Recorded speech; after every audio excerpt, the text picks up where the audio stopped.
اور شیطان سے دشمنی سکھائی، فرمایا انہ لکم عدو مبین، وہ کھلا دشمن ہے، فاتخذوہ عدوا، تمہیں بھی اس کو دشمن سمجھنا چاہیے۔ شیطان وہ طاقت ہے جو ہمیں نظر نہیں آتی، شیطان غیر مرئی طاقت ہے، وہ ہمیں نظر نہیں آتی، اس لیے قرآن کریم کہتے ہیں فَإِذَا قَرَأْتَ الْقُرْآنَ فَاسْتَعِذْ بِاللَّهِ مِنَ الشَّيْطَانِ الرَّجِيمِ، جب تم لوگ قرآن کریم پڑھنے لگو تو اللہ کی پناہ میں آ جاؤ شیطان مردود سے، کہ میرے مولا مجھے اپنی پناہ میں لے لے، میرے مولا مجھے اپنی حفاظت میں لے لے، میرے اللہ مجھے اپنی نگرانی اور نگہبانی میں لے لے، شیطان مردود تاکہ مجھے نقصان نہ پہنچائے۔ علامہ شمس الحق افغانی رحمہ اللہ کی بات نقل کر رہا ہوں، فرماتے ہیں غیر مرئی قوت شیطانی ہے تو اس کے مقابلے میں اللہ سے مدد مانگی، یہ بھی غیر مرئی قوت ہے جو ہمیں نظر نہیں آتی، خدا شیطان سے نمٹ لے گا، تمہارا معاملہ ایک طرف ہو جائے گا۔ ہم نے اللہ رب العزت سے پناہ طلب کر لی کہ اللہ ہمیں اپنی پناہ میں لے لو، ہمیں شیطان مردود سے بچا لے۔ اور شیطان ان الشیطان یجری احدکم مجری الدم، حدیث پاک میں تمہارے شریر میں، تمہارے جسم میں، تمہارے بدن میں، تمہاری جان میں جیسے خون دوڑ رہا ویسے شیطان تمہاری رگوں میں دوڑ رہا۔ کیا مطلب؟ پاؤں کا خون سر تک یوں فوراً آ رہا، یوں سرکولیشن چل رہی ہے، گھوم رہا ہے یہ خون، تو شیطانی نفسانی خواہشات اور خیالات بھی یوں بندے کے دماغ میں دوڑ رہے ہوتے ہیں، یہ کریں جی، یہ کریں جی، یہ کریں جی، یہ کریں جی، یہ کریں جی، یہ کریں، یوں معاملہ چل رہا ہوتا ہے۔ یہ شیطانیت ہمارے ساتھ یوں چل رہی ہے، اور شیطان ایسے ایسے دھوکے دیتا کہ وہ ہماری آخرت برباد کرنے کے لیے تگڑا ہو کر بیٹھا ہوتا ہے، اور ایسے ایسے کام ہم سے کرواتا ہے تاکہ ہماری آخرت خطرے میں پڑ جائے، اور ہماری آخرت کے معاملات ایسے ہو جائیں تاکہ ہم اس کے ساتھ بات ہی نہ کر سکیں کہ معاملہ ہے کیا اور کس حد تک چلنا ہے اور کہاں تک ہمارے معاملے، اور شیطان کہاں تک ہمارے معاملات میں آگے چل کے ہمیں خراب کر رہا ہے۔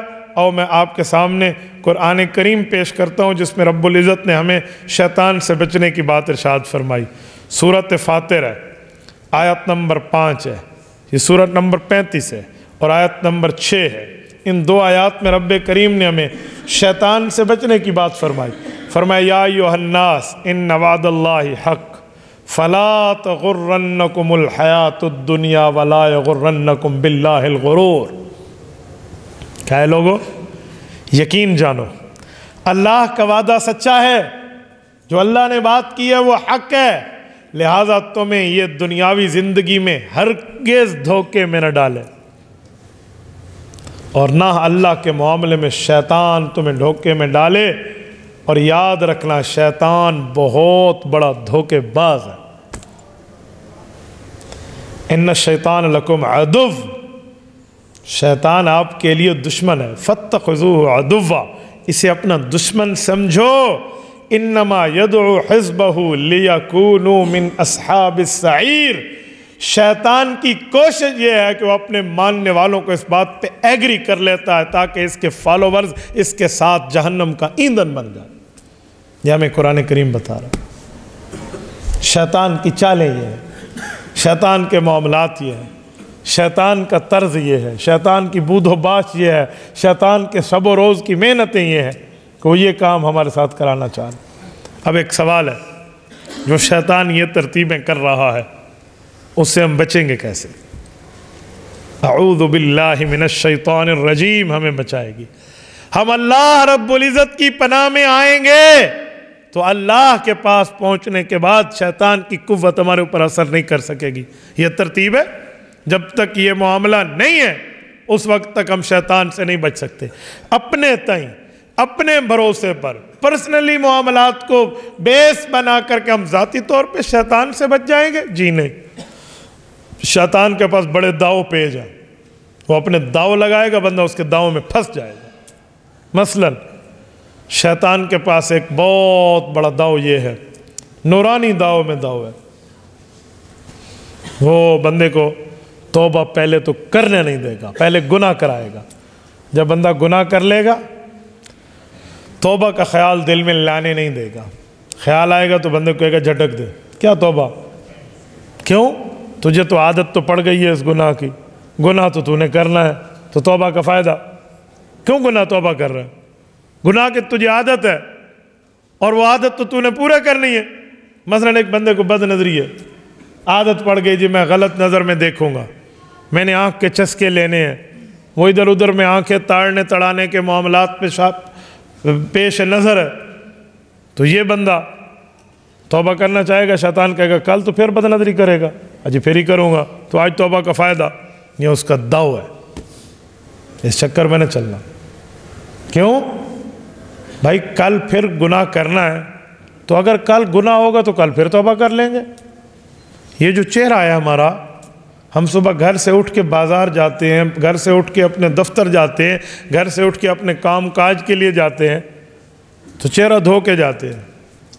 کیوں؟ ہم دانت دھو کر جاتے ہیں، کیوں؟ منہ دھو کر جاتے ہیں، کیوں؟ یہ تو دانت بھی میلے ہوں گے، چہرہ بھی میلا ہوگا، منہ بھی میلا ہوگا، مٹی تو پھر بھی پڑنی ہے، گرد و غبار پھر بھی آنا ہے، لہٰذا دھونے کی ضرورت۔ وہ کہیں گے آج دھو لو، جو پھر چہرے پر گرد و غبار آئے گا پھر دھو لیں گے۔ تو یہ آپ نے چہرے دھونے میں اپنا عقل استعمال کر لیا، تو اپنے نفس کو دھونے میں، اپنے دل کو دھونے میں، اپنے گناہوں کے معاملات دھونے میں آپ اس پہ عمل کیوں نہیں کرتے؟ آج کے گناہوں کی معافی مانگ لیں، اگر شیطان نے کل کرا دیا تو کل پھر معافی مانگ لیں گے، یہ کون سا مسئلہ ہے؟ شیطان کا پہلا داؤ یہ ہے، وہ توبہ کرنے نہیں دے گا، کہے گا پھر تو نے گناہ کرنا ہے۔ بھائی جو پھر کرنا ہے تو کیا ہوگا؟